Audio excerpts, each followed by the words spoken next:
ব্যস্ততার জন্য আমি নামাজ পড়তে পারি না, ব্যস্ততার জন্য নামাজ পড়তে পারি না। আল্লাহ নবী সুলাইমান আলাইহিস সালামকে বিশ্বের রাজত্ব দেওয়া হয়েছে। বিশ্বের রাজত্ব পাইয়া কোনদিন আল্লাহ নবী সুলাইমান নামাজ ত্যাগ করে না। তুমি মিথ্যাবাদী, হে ফেরেশতারা রে, এই ব্যক্তি মিথ্যা কথা বলেছে। ও ফেরেশতারা, তোমরা তাকে জাহান্নামে নিয়ে যাও। বাদশাকে মাসরুদ আছে। দ্বিতীয় একজনকে রত্ন ব্যক্তি বেনমান, রোমান্ত বেনমান থেকে ডাকা হইবে। রোমান্ত বেনমান থেকে বলা হইবে, তুমি নামাজ পড়ো নাই কেন? সে বলবে, রোগ থাকার কারণে আমি নামাজ আদায় করতে পারি না।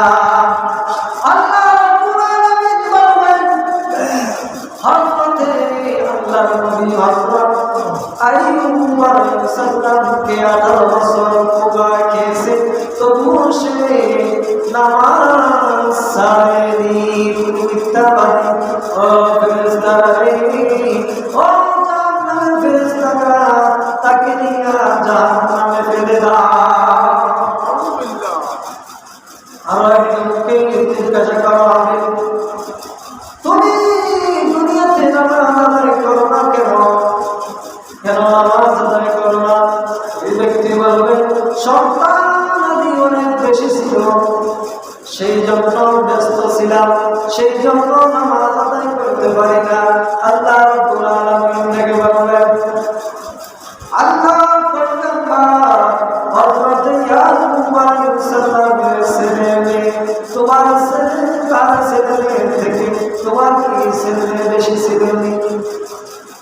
হযরত আইয়ুব আলাইহিস সালামের সন্তান ইউসুফের জন্য, ইউসুফ আলাইহিস সালামের জন্য কাঁদতে কাঁদতে অন্ধ হয়ে গিয়েছে। তবুও আল্লাহ নবী ইয়াকুব আলাইহিস সালাম নামাজ ছাড়ে না। তুমি মিথ্যাবাদী, ও ফেরেশতারা রে, তাকে নিয়ে জাহান্নামে ফেলে দাও। স্ত্রী লোককে ডাকা হইবে, হাজির করা হইবে। স্ত্রী লোককে জিজ্ঞাসা করা হবে, তুমি কেন নামাজ আদায় করো না? সে বলবে, স্বামীর কাছে সাথে তাহার পরে নামাজ পড়তে পারি না। বলা হইবে, ফেরাউনের বিবি আসিয়া, স্বামী বড় জালিম না, তোমার স্বামী বড় জালিম ছিল। জালিম বিবি হয়েও আসিয়া ছাড়ে না। তুমি মিথ্যা কথা বলেছ, ও জাহান্নামের ফেরেশতারা রে, ও ফেরেশতারা রে, এই ব্যক্তিকে জাহান্নামে নিক্ষেপ করো।